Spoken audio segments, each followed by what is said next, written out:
So last week I did a review, a week ago anyway, I did a review, thoughts if you will, on the second part of Masters of the Universe Revelation, initially the first season of it, that is.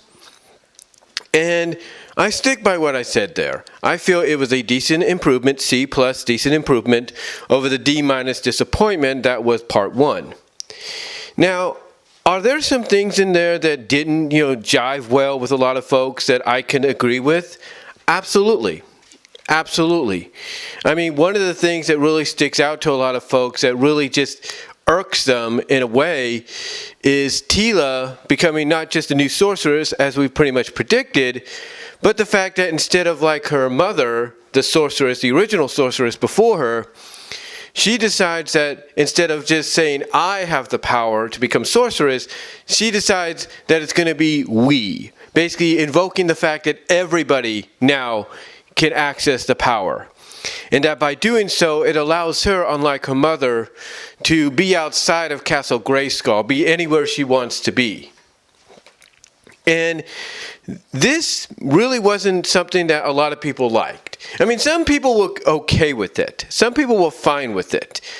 But a lot of people just didn't jive well with it because of the fact that it's going against everything that being the sorceress in the Masters of the Universe, franchise is about. But let me correct people on something, okay? Let me correct people on something. You see, you can say that the sorceress was never outside, Teela's mother was never outside Castle Grayskull. Correction. As I said in my review last week, let me correct you on that. Because you see, Teela's mother, the original sorceress before her, was indeed outside of the castle. She was indeed outside of Castle Grayskull on several occasions. Go back and watch Secret of the Sword, either in the full-length movie format that it's known for, or its miniseries format, and it will show you at the beginning and in the middle of it the flashback that shows you Man-at-Arms and the Sorceress side by side outside of Snake Mountain. That's right, the Sorceress outside of Castle Grayskull, standing at the bottom of Snake Mountain, trying to get Adora back from Hordak. So yeah, basically the sorceress has been outside the castle on several occasions. The original sorceress, Teela's mom.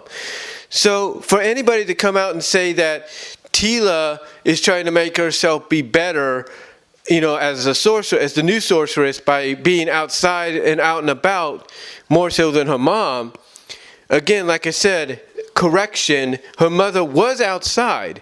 Not as much as what it seems to be, that Teela is alluding to. Not as much as what it seems to be that, Teela is alluding to. But she was still outside of the castle on several occasions. So she wasn't always constantly stuck there. Yes, she was stuck there because that's where most of the source of the power of the universe, most of it, that's where most of it resided. But she was out and about. She was able to get out of the castle when she needed to. So it wasn't, it wasn't exactly what a lot of people feel, it wasn't. It wasn't that way because she was outside the castle at several occasions. Like I said, maybe not as much as what's being alluded to with Teela's role as sorceress, but still she was outside. So I can understand where some fans are coming from. It's like, why put Teela in this position to where she's got to be better? Why does she have to say we have the power instead of just being, someone that sticks to tradition and, just says, I have the power and reside in Castle Grayskull and everything. Again, the reason for this is because of the times we're in. Now, whether Kevin Smith wants to come out and admit it or not, or whether Tom Baselli wants to come out, or anybody else that was involved wants to come out and admit it or not, the truth of the matter is this. Was Masters of the Universe Revelation on paper, was it a good idea? Absolutely. Was the potential a good idea? Did the potential, I should say, sound good to the ears of the fans? Absolutely. Especially the old school fans. It sounded terrific. Even with Teela being one of the main focal points, the potential sounded great. But was the execution, done well? Not really. Because of the fact that we now live in a time, now to where basically anything, old school from the 80s, early 90s, maybe even late 70s, that's getting a second chance at life nowadays, we now live in a society to where basically, anything that was part of, that culture back then, it can be brought in, but it's got to be changed up. It's got to be changed up to an extent that basically, kind of works, but doesn't work. And when it does work, it's fine. It's perfect. I mean, everybody, despite how you might feel about it, everybody has agreed that New Generation of MLP, that movie, did exactly what Revelation and others have attempted to do, but they did it right. They did it in a way where it wasn't shoved in your face, but you knew it was there, but the main focus was on introducing us to the characters, telling the story, and getting from point A to point B. That was his original intention, and it did it correctly, and it did it justifiably. But the point is, it did have the wokeness in it. It did have that cancel culture in it, but not to the effect that a lot of people were worried it would have. But when you look at Revelation, it had more of that just by representing the characters in different ways, especially Teela, Andrea, Evelyn, all of them. It had it in that way, and it didn't have to. You could have still gone the route of Teela and Evelyn and Adam and all of them coming together. You could have still done that, but done it in a way to where even if you wanted to push the message or get that message out there of everybody's equal, everybody should be on the same page, everybody should share the power, you could have done that, but not done it in a way to where it was literally in the face of everybody. You could have still told the same story. You could have still told the same story, but you didn't. But you could have done it. What I'm trying to say is you could have done it to where it wasn't shoved in the face of anybody that was an OG or NG. A fan, an old school, new school fan, if you will. It didn't have to, be done in that manner to where you were shoving it in their face. You could have done it the same way, very similar to what Hasbro did with the MLP New Generation movie. It was there, but it wasn't in your face. And that's what made it a success, because what people were worried about right off the bat was how would the cancel culture-ness affect New Generation. And like I said, it was there, but it didn't affect it to the point that basically it ruined anything. It actually was there, but it was unnoticeable because they focused on the characters and the stories as the primary focus. But when it comes to Revelation, they failed at doing that. Now, like I said, was part 2 a slight improvement, a decent improvement? Absolutely. C plus effort, in my opinion. But again, I can understand where they're coming from with, how they feel about Teela becoming the sorceress and saying we have the power. And basically by doing so, it invokes her ability to be outside the castle more than her mom. But again, I have to reiterate, I have to remind you, her mom was outside the castle several times, on several occasions. So she wasn't always limited, she wasn't always limited to just staying in the castle. Yeah, she remained there because, like I said earlier, that's where the main source, that's where the heart of the power of the universe, as far as Eternia and the entire universe surrounding it was concerned. So yeah, she did remain there a lot, but she was out and about when needed. So she wasn't always, just stuck there. And, that's the one thing we have to be reminded of, because a lot of people are making it out that Teela, is going to do more, is going to be more out and about than a mother.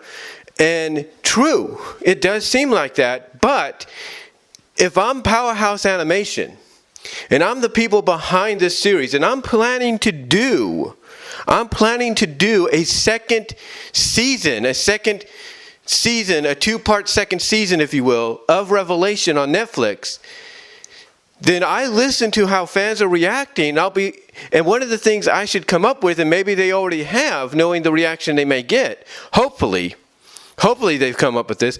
Maybe they have this character called Zodiac, because that was one person a lot of people were bringing up. He's kind of like the be-all, end-all when it comes to, making sure things are, done in an orderly manner or set in a way that they should be, like basically making sure that the sorceress that's chosen remains constantly in Castle Grayskull and nowhere else. Like, she can get out and about when needed, but always constantly remains as guardian of Castle Grayskull.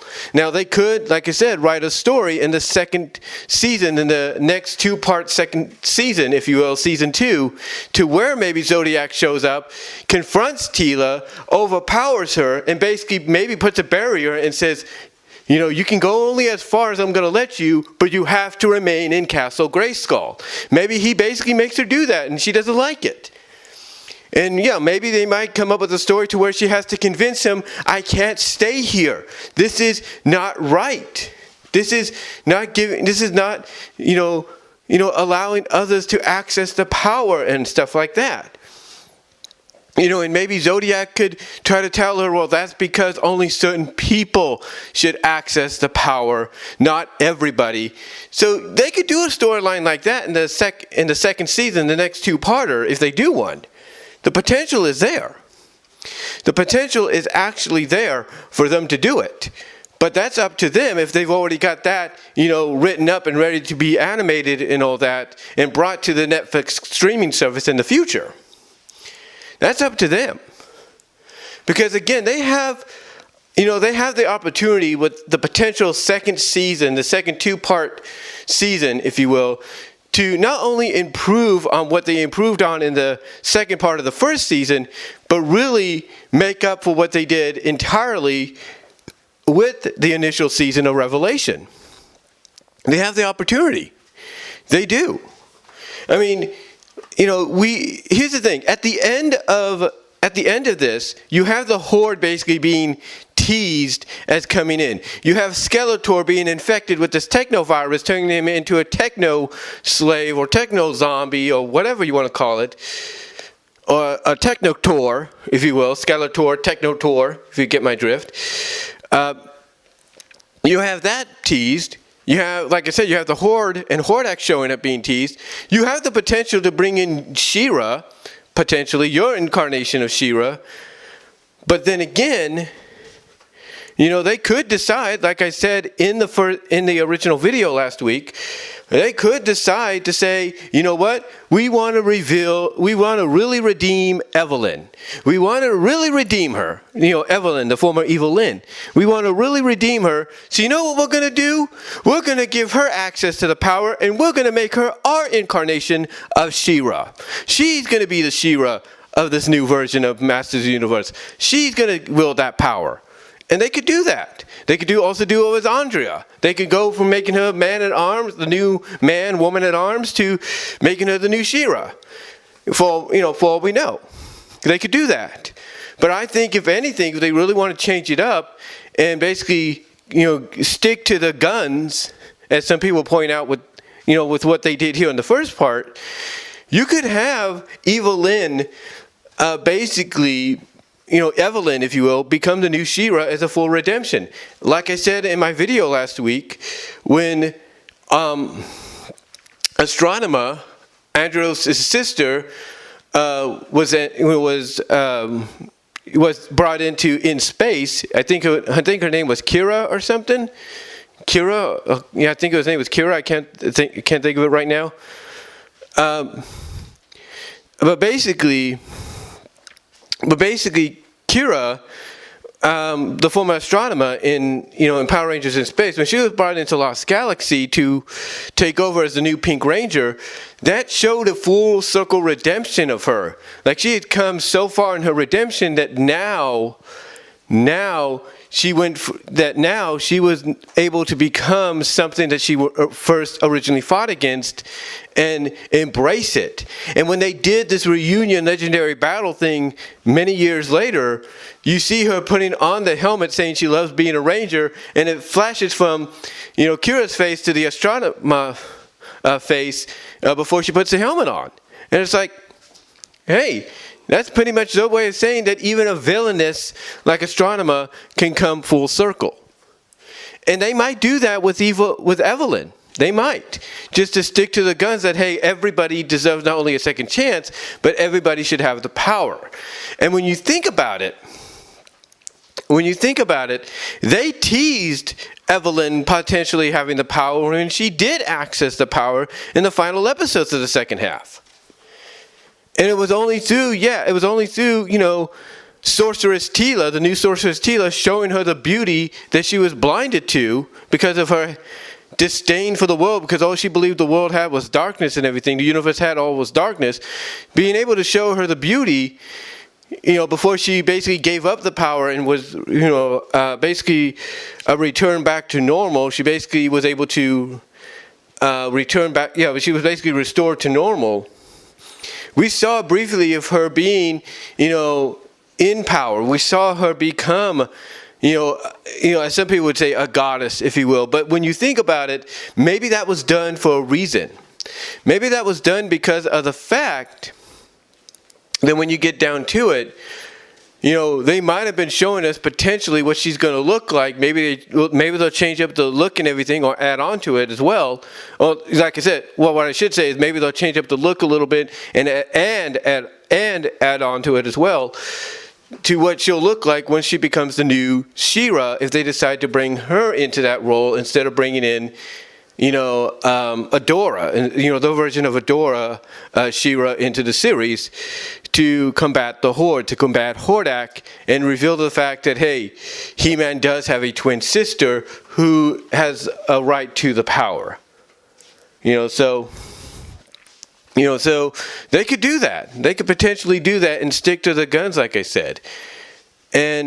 But here's the thing. The only way I think that would be accepted by those that didn't like the fact that, she made Skeletor look like an idiot by having him depower himself down, and then also make, as some people would say, women look bad for the fact that, what she was doing to get his power, to get access to his power for herself, was basically try to give him a good time, which a lot of women, unfortunately, have always been, especially in the business world, the corporate world, have been accused of doing, giving the bosses, promising to give the bosses a good time if they get this opportunity, to get this promotion or this push. A lot of people are very critical about that, and I can see where they're coming from. I get where they're coming from with that. I do. And I'll admit, I don't like the fact that they would take any character and put any female character, established or not, and put them in that kind of position, because that doesn't make women look right. It makes them look desperate, and you shouldn't be doing that, especially if you're trying to preach in today's world that women and men are equal in every way. You shouldn't be doing that. You shouldn't be doing that. So I can understand that. I can understand that, the decision to go in that direction to allow her to get the power made her look bad, as well as it made Skeletor look as idiotic as he always has. I understand that. I get that. But the thing is, when you kind of step away from that and you think about how she looked, we probably, and like I said, they could redesign her. And add to it. We probably got a look of what she's going to look like, as that shows that world's version of She-Ra, if they don't bring in Adora as She-Ra and reveal that She-Ra and Adora were always meant to have the power alongside He-Man. They could do that.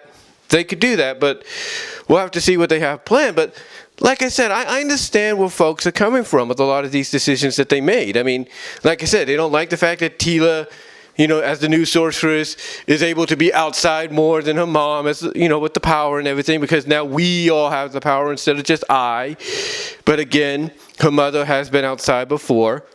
And I know they don't like the fact that what Evil Lynn did to access the power for herself made not only Skeletor look even stupider than he is, but made women look bad, which shouldn't have been something they decided to do. So I can understand all those frustrations. But if there are plans for a second season, season that consisted of 2 parts, if not just one whole season, no 2-parter whatsoever, then I could see some things from a storyline perspective working, or coming to fruition, if you will. I could see, honestly, like I said, a lot of people asked, where Zodiac was. I could see him showing up. I can see them doing a storyline where he sees what's going on, says, nope, that doesn't work. That shouldn't be the way it is.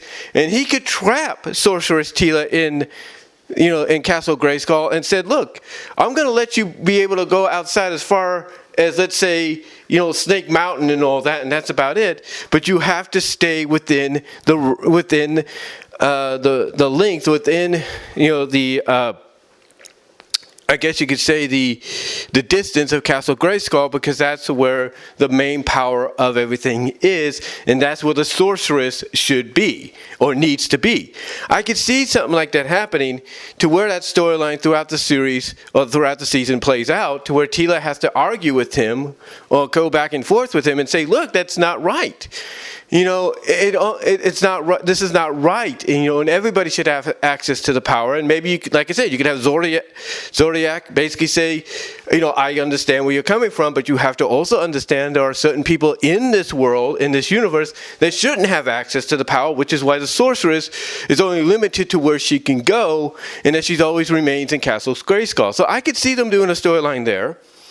And then with the Horde and Hordak being teased to come in, potentially leading to us seeing She-Ra, we could potentially, they could do a storyline where Adora She-Ra shows up, and it gets revealed that, He-Man, Adam, has had a twin sister. Or, like I said, what we got at the end of part 2 of the first season, basically, could indicate to us that Evil Lynn could be the new She-Ra, and that what the outfit she had is just like a teaser of what potentially her outfit as the new She-Ra would look like, with a few added accessories here and there. But we'll have to see. We'll have to see what happens if a season 2 does occur. But the thing is, to me, with a few of the things that I understand and I could see, that people, didn't like about it, I still look at it as a C+ decent improvement over the first half. I really do. I really do.